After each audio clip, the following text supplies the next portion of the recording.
মই আজি তোমালোকৰ বাবে উচ্চতৰ মাধ্যমিকৰ দ্বিতীয় বাৰ্ষিকৰ অৰ্থবিজ্ঞানৰ এটি পাঠ লৈ আহিছোঁ। ইয়াৰ আগতে আমি জানিব লাগিব দ্বিতীয় বাৰ্ষিকৰ অৰ্থবিজ্ঞানক দুটা ভাগত ভাগ কৰিছে, এটা ব্যষ্টিবাদী অৰ্থনীতি, আনটো সমষ্টিবাদী অৰ্থনীতি। আজি আমি ব্যষ্টিবাদী অৰ্থনীতিৰ প্ৰথম অধ্যায়টো অৰ্থনীতিৰ কেন্দ্ৰীয় সমস্যা, অৰ্থনৈতিক ব্যৱস্থা আৰু মাৰ্ক্সসমূহ বিষয়ে আলোচনা কৰিম। ইয়াৰ বিষয়ে কিছু সংক্ষিপ্ত বিৱৰণ কিতাপত দিছে, আমি সেইখিনি অকণ আলোচনা কৰি লওঁ।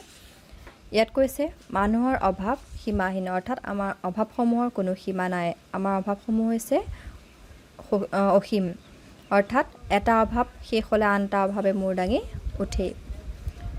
অভাৱ পূৰণৰ বাবে সম্পদৰ প্ৰয়োজন হয় আৰু সম্পদৰ পৰিমাণ হ'ল সীমিত।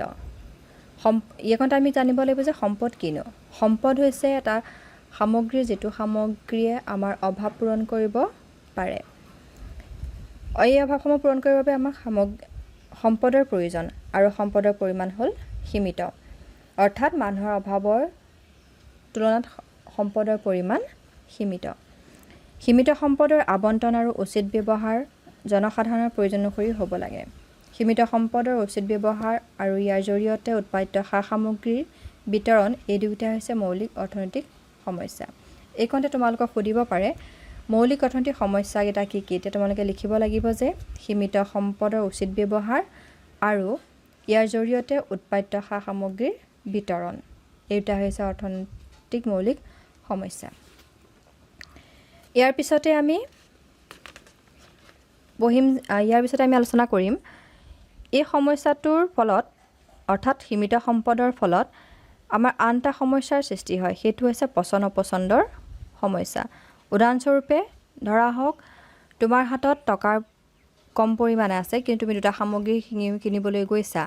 যিহেতু তোমাৰ হাতত টকাৰ পৰিমাণ কম আছে, সেই হেতুকে তুমি দুইটা সামগ্ৰী কিনিব নোৱাৰা। তুমি তাৰ বাবে এটা সামগ্ৰী বাদ দিব লাগিব, অৰ্থাৎ তুমি কোনটো সামগ্ৰী কিনিবা সেইটো তুমি পচন্দ কৰিব লাগিব।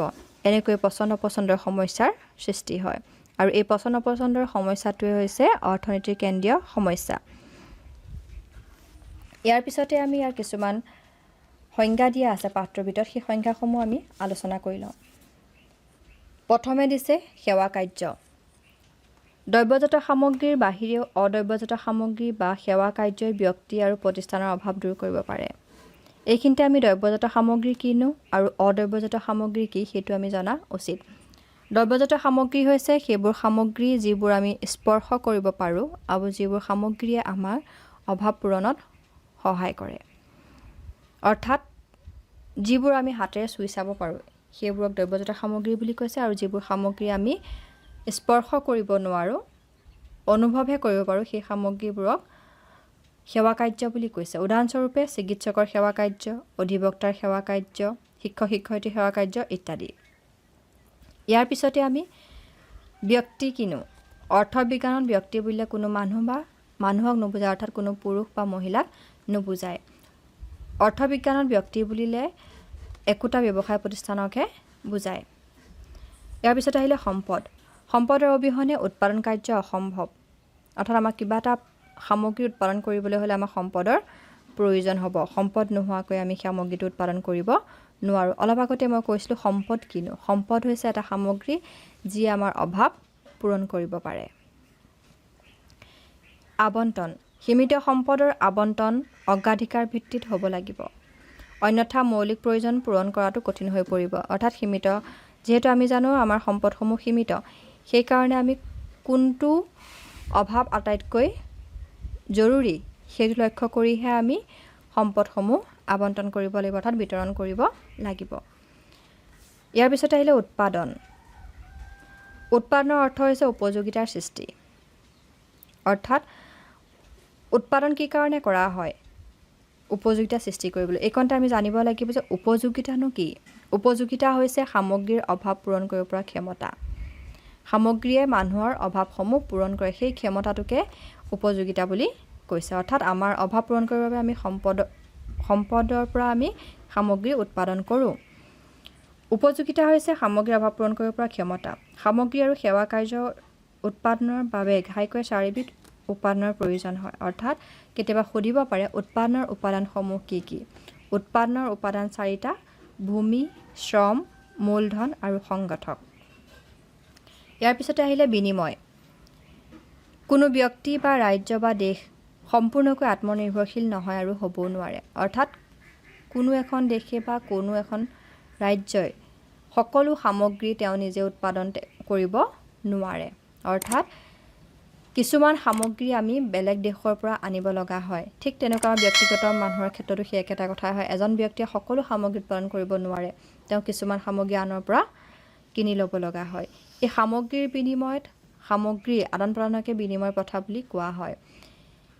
কথাটো পুৰণি যুগত প্ৰচলিত আছিল, কিন্তু বৰ্তমান সময়ত বিনিময় প্ৰথা আছে, কিন্তু বৰ্তমান সময়ত বিনিময়টো মুদ্ৰাৰ মাধ্যমত হয়। অৰ্থাৎ মুদ্ৰাৰ মাধ্যমত সামগ্ৰী বেচা কিনা হয়। ইয়াৰ পিছতে আহিলে ভোগ কাৰ্য। ভোগ কাৰ্যৰ জৰিয়তে অভাৱ দূৰ কৰা হয়, কাৰণ সামগ্ৰীবোৰ অভাৱ দূৰ কৰিব পৰা ক্ষমতা আছে। উৎপাদনৰ লক্ষ্যটোৱে হৈছে ভোগ কাৰ্য। অৰ্থাৎ আমি যিকোনো সামগ্ৰী উৎপাদন কৰোঁ, কি কাৰণে উৎপাদন কৰোঁ? আমি ভোগ কৰিবৰ কাৰণে উৎপাদন কৰোঁ। সাধাৰণতে উদাহৰণ লোৱা যাওক, আমি খেতি কৰোঁ। খেতি কি কাৰণে কৰোঁ? খেতি উৎপাদিত শস্য আমি কি কৰোঁ? ভোগ কৰোঁ। সেয়াই হৈছে ভোগ কাৰ্য। ইয়াৰ পিছত আহিলে উৎপাদন সম্ভাৱনীয়তা প্ৰান্তৰ। এক নিৰ্দিষ্ট আৰ্থিক ব্যৱস্থাত যি পৰিমাণৰ সম্পদ উপলব্ধ হয়, সেই সম্পদ প্ৰযুক্তিৰ সহায়ত ব্যৱহাৰ কৰি উৎপাদন কৰা হয়। একে পৰিমাণৰ সম্পদৰ সহায়ত সামগ্ৰীৰ বিভিন্ন সমাৱেশ ঘটিব পাৰে। এক সামগ্ৰীটো অধিক পৰিমাণে উৎপাদন কৰিলে সেই একে পৰিমাণৰ ৱাই সামগ্ৰীটোৰ বাবে সম্পদৰ পৰিমাণ কম হ'ব। মুঠ সম্পদৰাজিৰ কেৱল এক সামগ্ৰীটো উৎপাদন কৰোঁতে ব্যৱহাৰ কৰিলে ৱাই সামগ্ৰীটো উৎপাদন নহ'ব। অৰ্থাৎ আমি জানো যে আমাৰ সম্পদৰ পৰিমাণ সীমিত, সেয়েহে আমি কিবা এটা সামগ্ৰী উৎপাদন কৰিবলৈ যাওঁতে আমি চাব লগা হয় কিমান পৰিমাণৰ তাত সম্পদ প্ৰয়োগ কৰিব। উদাহৰণস্বৰূপে এটা সামগ্ৰী ধৰা হওক এক্স আৰু ৱাই। আমি যদি অধিক পৰিমাণে এক্স সামগ্ৰী উৎপাদন কৰিব বিচাৰোঁ, তেতিয়াহ'লে আমি এই সীমিত সম্পদত আমি ৱাই সামগ্ৰী উৎপাদন কৰিব নোৱাৰিম। তাকেই কোৱা হৈছে উৎপাদন সম্ভাৱনীয়তা প্ৰান্তৰ। ইয়াৰ পিছতে আহিলে সুযোগ বা ঊৰ্ধ্বতম বিকল্প ব্যয়। সামগ্ৰী একোটাৰ উৎপাদন খৰচ হ'ল আন এটা সামগ্ৰী উৎপাদনৰ পৰিত্যক্ত সুযোগ। অৰ্থাৎ এটা সামগ্ৰী উৎপাদন কৰিবলৈ যাওঁতে আনটো সামগ্ৰীৰ উৎপাদনটো বন্ধ কৰি দিয়া হয়। তাৰ ফলত যিটো ব্যয় হ'ব তাকেই কৈছে সুযোগ বা ঊৰ্ধ্বতম বিকল্প ব্যয়। পৰিকল্পিত অৰ্থনীতি। পৰিকল্পিত আৰ্থিক ব্যৱস্থা যি সামগ্ৰী উৎপাদন কৰা হ'ব, কি পৰিমাণে উৎপাদন কৰা হ'ব আৰু কিদৰে উৎপাদন কৰা হ'ব আৰু কাৰ বাবে উৎপাদন কৰা হ'ব, এই অৰ্থনৈতিক সিদ্ধান্তবোৰ ৰাষ্ট্ৰই গ্ৰহণ কৰে। ব্যক্তিগত খণ্ডই এই সিদ্ধান্তবোৰ ল'ব নোৱাৰে। অৰ্থাৎ চৰকাৰে এই সিদ্ধান্তসমূহ গ্ৰহণ কৰে। চৰকাৰৰ বাদে ব্যক্তিগত খণ্ডই এই সিদ্ধান্তসমূহ গ্ৰহণ কৰিব নোৱাৰে। সেয়েহে এই অৰ্থব্যৱস্থাক পৰিকল্পিত অৰ্থব্যৱস্থা বুলি কোৱা হয়। বজাৰ। বজাৰ শব্দটো আমাৰ সকলোৱে পৰিচিত। আমি সকলোৱে বজাৰৰ বিষয়ে জানো, সকলোৱে বজাৰলৈ যাওঁ। বজাৰত কি কৰা হয়? সামগ্ৰীৰ বেচা কিনা কৰা হয়। বজাৰ হৈছে এডোখৰ নিৰ্দিষ্ট ঠাই য'ত ক্ৰেতা বিক্ৰেতাই মুখামুখিকৈ মুদ্ৰাৰ মাধ্যমত সামগ্ৰী বেচা কিনা কৰে। কিন্তু আধুনিক যুগত বজাৰৰ সংজ্ঞা কিছু সলনি হৈছে। আধুনিক যুগত ক্ৰেতা বিক্ৰেতাই মুখামুখি নোহোৱাকৈও বজাৰ কাৰ্য সম্পাদিত হয়, অৰ্থাৎ সামগ্ৰীৰ বেচা কিনা হয়। তোমালোকে সকলোৱে আজিকালি এই বজাৰৰ লগত পৰিচিত। তোমালোকে নিশ্চয় জানা অনলাইন মাৰ্কেটিঙৰ বিষয়ে। উদাহৰণস্বৰূপে আমাজন, ফ্লিপকাৰ্ট ইত্যাদি তোমালোকে সামগ্ৰী অৰ্ডাৰ দি কিনাই। সেয়াই হৈছে তোমাৰ আধুনিক যুগৰ বজাৰ। ইয়াৰ পিছতে আহিলে বজাৰ ভিত্তিক অৰ্থনীতি। বজাৰ ভিত্তিক অৰ্থনীতি হৈছে যি অৰ্থব্যৱস্থাত অৰ্থনৈতিক কাৰ্যকলাপ অৰ্থাৎ কি সামগ্ৰী কি পৰিমাণে উৎপাদন কৰিব, কাৰ বাবে কৰিব, কেনেকৈ বিতৰণ কৰা হ'ব ইত্যাদি সিদ্ধান্তসমূহ বজাৰৰ ক্ৰিয়া প্ৰক্ৰিয়াৰ দ্বাৰা পৰিচালিত হয়। বজাৰৰ ক্ৰিয়া প্ৰক্ৰিয়া বুলি ক'বলৈ গ'লে চাহিদা আৰু যোগানৰ কথা ক'ব লাগিব। অৰ্থাৎ চাহিদা আৰু যোগানৰ দ্বাৰা পৰিচালিত হয়। এইকণতে তোমালোকক চাহিদাৰ বিষয়ে ক'ব লাগিব। চাহিদা কি? চাহিদা হৈছে কিবা এটা সামগ্ৰী বা কিবা এটা বস্তু পাবলৈ কৰা হাবিয়াস। অৰ্থাৎ কিবা এটা বস্তু পাবলৈ বিচৰা, কিন্তু সেই সামগ্ৰীটো পাবলৈ বিচাৰিলেই নহ'ব, সেই সামগ্ৰীটো কিনিব পৰা ক্ষমতা তোমাৰ হাতত থাকিব লাগে। অৰ্থাৎ তোমাৰ ইচ্ছা অৰ্থৰ দ্বাৰা সমৰ্থিত হ'ব লাগিব, তেতিয়া ই চাহিদালৈ পৰিণত হ'ব। নেক্সট আমি আলোচনা কৰিম মিশ্ৰিত অৰ্থনীতি। মিশ্ৰিত অৰ্থনীতি কিনো? যি অৰ্থব্যৱস্থাত ৰাজহুৱা খণ্ডৰ ব্যক্তিগত খণ্ডৰ সহ অৱস্থান ঘটে তাকে মিশ্ৰিত অৰ্থনীতি বুলি কোৱা হয়। অৰ্থাৎ চৰকাৰী খণ্ডৰ ব্যক্তিগত খণ্ডই একেলগে কাৰ্য সম্পাদন কৰে তেনে অৰ্থব্যৱস্থা মিশ্ৰিত অৰ্থনীতি বুলি কোৱা হয়। ভাৰতৰ অৰ্থব্যৱস্থা হৈছে মিশ্ৰ অৰ্থনীতিৰ এটি উদাহৰণ। নেক্সট বৰ্ণভিত্তিক অৰ্থনীতি। অৰ্থনৈতিক আচৰণ যুক্তিসংগত বৰ্ণনাত্মক বিশ্লেষণেই হ'ল বৰ্ণভিত্তিক অৰ্থনীতি। অৰ্থাৎ অৰ্থব্যৱস্থাৰ যিখিনি কাৰ্য, আমি অৰ্থনৈতিক কাৰ্যসমূহ আলোচনা কৰিছিলোঁ, অৰ্থাৎ কি সামগ্ৰী কি পৰিমাণে উৎপাদন কৰা হ'ব, কাৰ কাৰণে কৰা হ'ব ইত্যাদিবিলাক হৈছে অৰ্থনৈতিক কাৰ্য। এই কাৰ্যসমূহ যুক্তিসংগতভাৱে আলোচনা কৰি বিশ্লেষণ কৰাই হৈছে বৰ্ণভিত্তিক অৰ্থনীতি। ইয়াৰ পিছতে আহিলে কল্যাণ বিচাৰযুক্ত বা নীতিভিত্তিক অৰ্থনীতি। এই অৰ্থনীতিত অৰ্থনৈতিক কাৰ্যকলাপসমূহ জনসাধাৰণৰ কল্যাণ অনুসৰি সম্পাদিত কৰা হয়। অৰ্থাৎ জনসাধাৰণৰ কাৰণে উচিত নে অনুচিত সেই বিষয়ে লক্ষ্য ৰাখিহে অৰ্থনৈতিক কাৰ্যকলাপসমূহ সম্পাদিত কৰা হয়। সেইকাৰণে ইয়াক কল্যাণ বিচাৰযুক্ত বা নীতিভিত্তিক অৰ্থনীতি বুলি কোৱা হয়। ইয়াৰ পিছতে আহিলে ব্যষ্টিবাদী অৰ্থনীতি, মাইক্ৰ' ইকনমিক্স, ইংলিছত ইয়াক কোৱা হয় মাইক্ৰ' ইকনমিক্স। ব্যষ্টিবাদী অৰ্থনীতি হৈছে যি অৰ্থব্যৱস্থাত অৰ্থনীতিৰ বিভিন্ন খণ্ডবোৰ বেলেগ বেলেগকৈ আলোচনা কৰা হয়। অৰ্থনীতিৰ বিভিন্ন খণ্ড অৰ্থাৎ একোজন গ্ৰাহক, একোজন উৎপাদনকাৰী, ব্যৱসায় প্ৰতিষ্ঠান, একোটা উদ্যোগ ইত্যাদিবিলাক ভাগ ভাগকৈ আলোচনা কৰা হয়। ইয়াকে ব্যষ্টিবাদী অৰ্থনীতি বুলি কোৱা হয়। সমষ্টিবাদী অৰ্থনীতি, ইয়াক ইংলিছত মেক্ৰ' ইকনমিক্স বুলি কোৱা হয়। সমষ্টিবাদী অৰ্থনীতি হ'ল যি অৰ্থব্যৱস্থাত অৰ্থনৈতিক গোটসমূহ সামগ্ৰিকভাৱে আলোচনা কৰা হয়। অৰ্থাৎ জাতীয় আয়, জাতীয় সঞ্চয় ইত্যাদিসমূহ বিষয়ে আলোচনা কৰা হয়, তাকে সমষ্টিবাদী অৰ্থনীতি বুলি কোৱা হয়। ইয়াৰ পিছতে আমি পাঠটোৰ পৰা কিছুমান প্ৰশ্ন লিখি উলিয়াইছোঁ, যি প্ৰশ্নসমূহ মই তোমালোকৰ আগত আলোচনা কৰিম। এই প্ৰশ্নসমূহ তোমালোকৰ বাবে অতি প্ৰয়োজনীয়। প্ৰথমটো প্ৰশ্ন হৈছে ব্যষ্টিবাদী অৰ্থবিজ্ঞান কি? আৰ্থিক ব্যৱস্থাৰ বিভিন্ন খণ্ড বা ক্ষুদ্ৰ গোটবোৰৰ আৰ্থিক আচৰণ তথা কাম কাজ অধ্যয়ন কৰা অৰ্থনীতি ব্যষ্টিবাদী অৰ্থবিজ্ঞান বুলি কোৱা হয়। ইতিমধ্যে আমি আলোচনা কৰিছিলোঁৱে। ইয়াৰ উদাহৰণ হৈছে ব্যক্তিগত আয়, সঞ্চয়, বিনিয়োগ ইত্যাদি। আমি জানো ব্যষ্টিবাদী অৰ্থনীতি ইংৰাজীত মাইক্ৰ' ইকনমিক্স বুলি কোৱা হয়। এই মাইক্ৰ' শব্দটো কি শব্দৰ পৰা আহিছে আৰু ইয়াৰ অৰ্থ কি? মাইক্ৰ' ইংৰাজী শব্দটো গ্ৰীক শব্দ মাইক্ৰছৰ পৰা সৃষ্টি কৰা হৈছে আৰু ইয়াৰ অৰ্থ হৈছে ক্ষুদ্ৰ বা সৰু। ৩ নম্বৰতে এন এছে on the nature and significance of economic science নামৰ গ্ৰন্থখন কোনে লিখিছিল? উক্ত গ্ৰন্থখন লায়নেল ৰবিনছে লিখিছিল। তোমালোকৰ প্ৰশ্নবিলাকত দেখিবলৈ পোৱা যায় গ্ৰন্থবিলাকৰ নাম দি লেখক কোন সোধা হয়। সেইকাৰণে মই এই চমু প্ৰশ্নসমূহ তোমালোকলৈ উলিয়াই প্ৰস্তুত কৰিছোঁ। দ্ৰব্য বা সামগ্ৰী বুলিলে কি বুজা? দ্ৰব্য হ'ল সেইবোৰ যিবোৰ স্পৰ্শ কৰিব পাৰি আৰু যাৰ অভাৱ পূৰণৰ ক্ষমতা থাকে।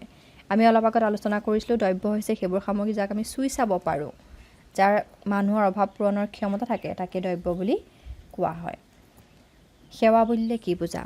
যিবোৰৰ পৰা আমাৰ অভাৱ পূৰণ হয় কিন্তু আমি স্পৰ্শ কৰিব নোৱাৰোঁ, তাকে সেৱা বুলি কোৱা হয়। যেনে চিকিৎসকৰ সেৱা, শিক্ষকৰ সেৱা ইত্যাদি।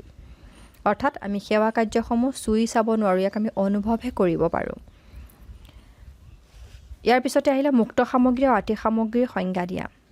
যিবোৰ সামগ্ৰীৰ দাম নাই সেই সামগ্ৰীবোৰক মুক্ত সামগ্ৰী বোলে। অৰ্থাৎ কোনো মূল্য নাথাকে, তাৰ বিনিময়ত আমি কোনো টকা দিব লগা নহয়, তেনে সামগ্ৰী মুক্ত সামগ্ৰী বোলে। যেনে প্ৰকৃতি প্ৰদত্ত সামগ্ৰীসমূহ বায়ু, নৈৰ পানী, সূৰ্যৰ ৰশ্মি ইত্যাদি।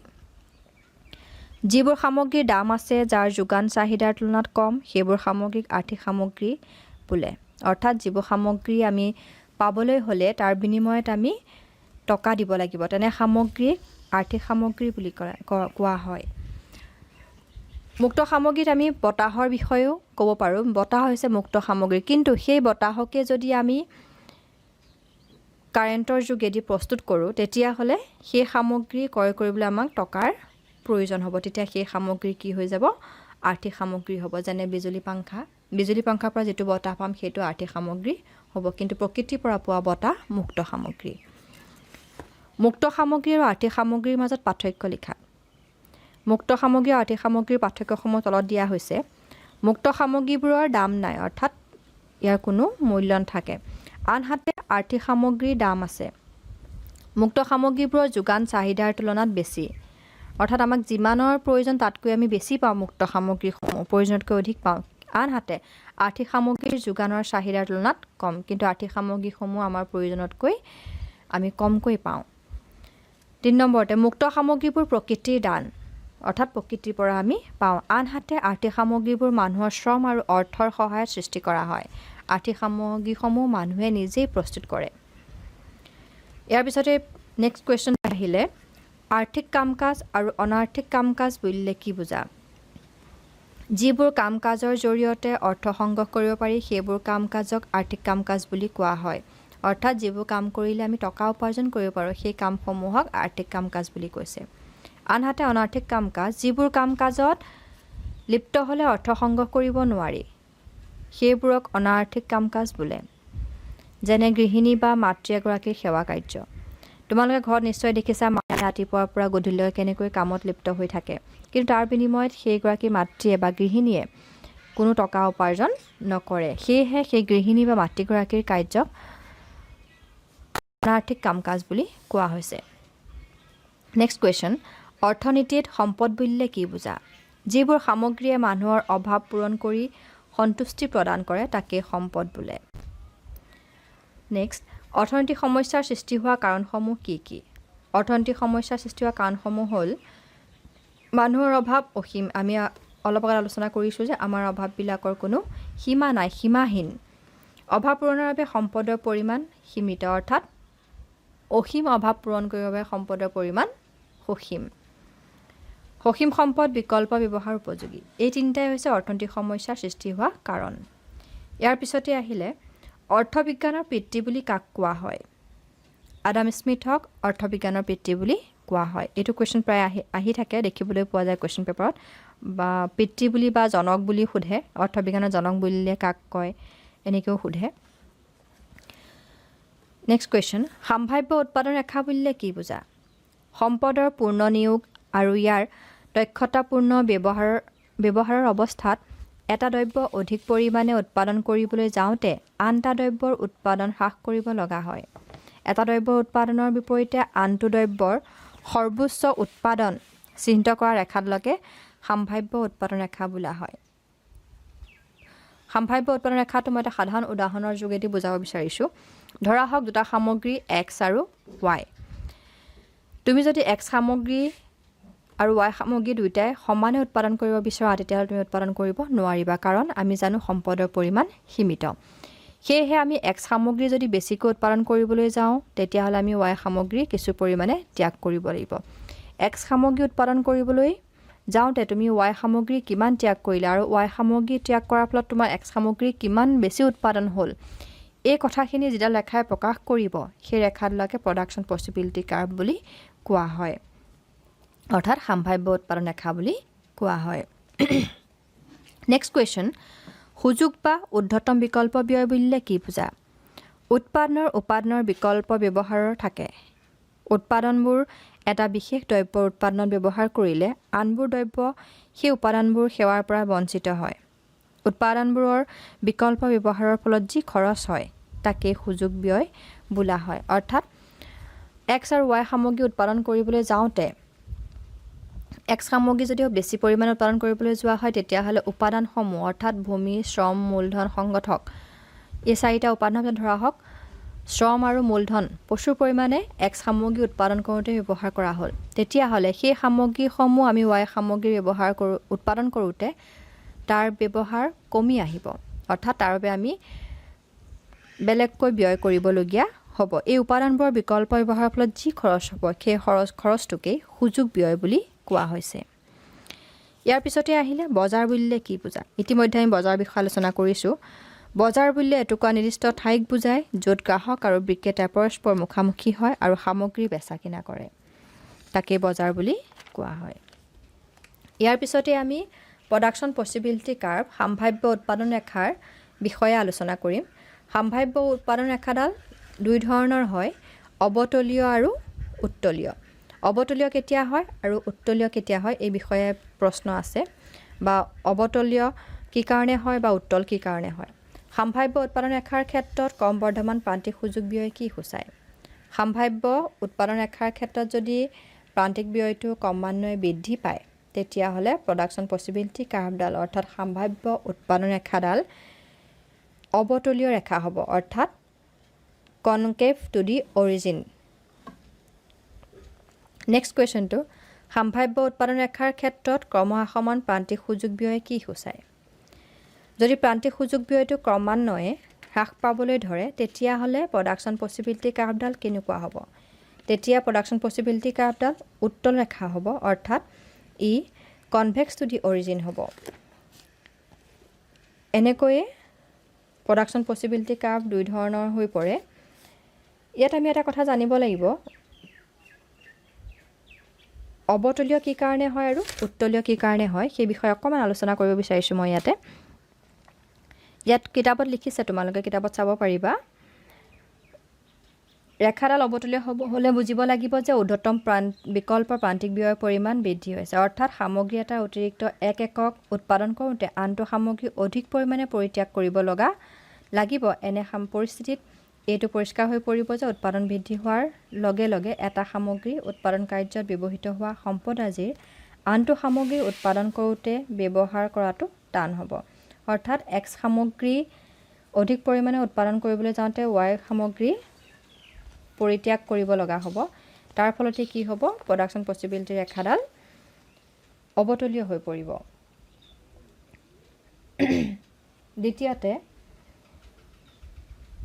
যি ক্ষেত্ৰত এটা সামগ্ৰী উৎপাদন কৰোঁতে আনটো সামগ্ৰী পৰিত্যাগৰ হাৰ ক্ৰমান্বয়ে কমি আহিব, অৰ্থাৎ এক্স সামগ্ৰী উৎপাদন কৰোঁতে প্ৰথমতে তোমালোকে যদি ৱাই সামগ্ৰী 5টা ত্যাগ কৰিছিলা তেতিয়াহ'লে দ্বিতীয়টোত তোমালোকে এক্স সামগ্ৰী 10টা উৎপাদন কৰোঁতে ৱাই সামগ্ৰী 3টাহে ত্যাগ কৰিছা।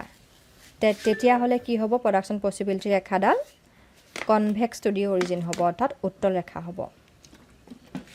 নেক্সট কুৱেশ্যন, সাম্ভাব্য উৎপাদন ৰেখাই কি কি কাৰণত স্থান সলনি কৰিব পাৰে?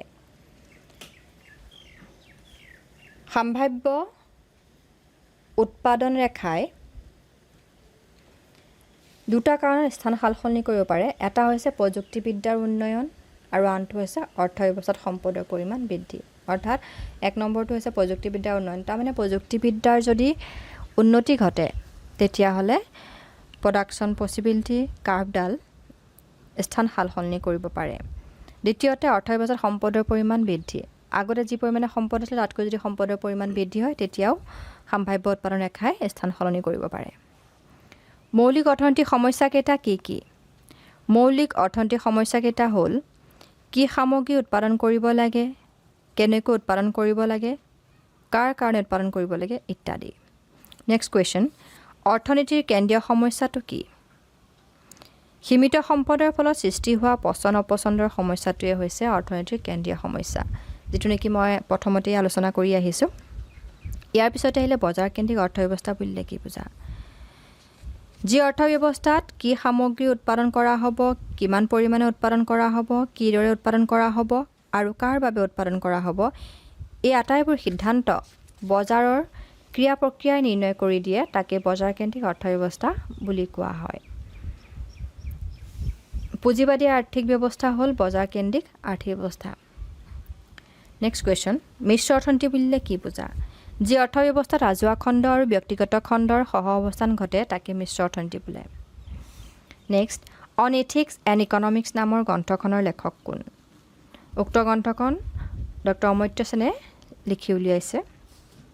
Next question, principles of economics গ্ৰন্থখন কোনে লিখিছিল? Alfred Marshall. The general theory of employment, interest and money নামৰ গ্ৰন্থখন কাৰ? জন মেনাৰ্ড কেইনছ। এইকেইখন গ্ৰন্থৰ কথা প্ৰায়ে পৰীক্ষাত আহে, সেইকাৰণে এই 4খন গ্ৰন্থ, ইয়াত 3খন আৰু আগফালে এখন আছে, এই 4খন গ্ৰন্থৰ বিষয়ে মই উল্লেখ কৰিছোঁ। ইয়াৰ পিছতে আহিলে বজাৰ অৰ্থনীতিৰ 3টা বৈশিষ্ট্য লিখা।